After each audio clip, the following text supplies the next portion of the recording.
Quinoises et Quinois, la République démocratique du Congo est touchée par la troisième vague de la pandémie à Covid-19, avec la ville de Kinshasa comme épicentre de cette maladie.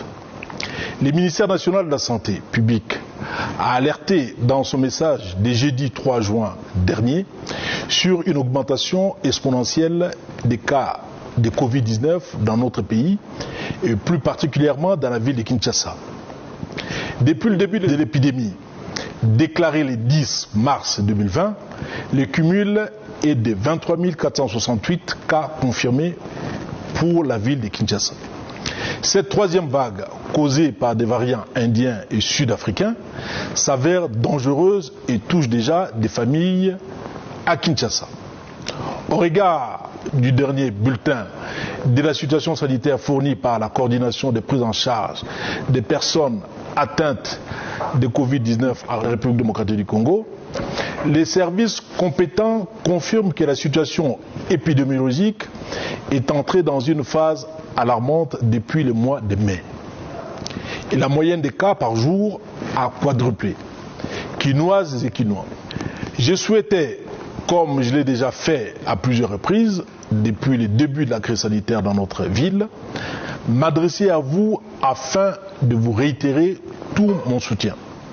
Vous avez été combatifs et coopératifs, je vous en remercie. Les temps sont durs pour la plupart d'entre nous. L'inquiétude provoquée par le coronavirus lamine notre morale. C'est bien entendu notre santé qui est au centre de nos préoccupations. C'est pourquoi nous sommes tous tenus à sauver plus de 15 millions de vies dans notre ville. Ainsi, je vous exhorte à la stricte observance des mesures barrières édictées par les autorités sanitaires pour limiter la propagation de la pandémie. Les lavages réguliers de mains avec du savon ou une solution hydroalcoolique.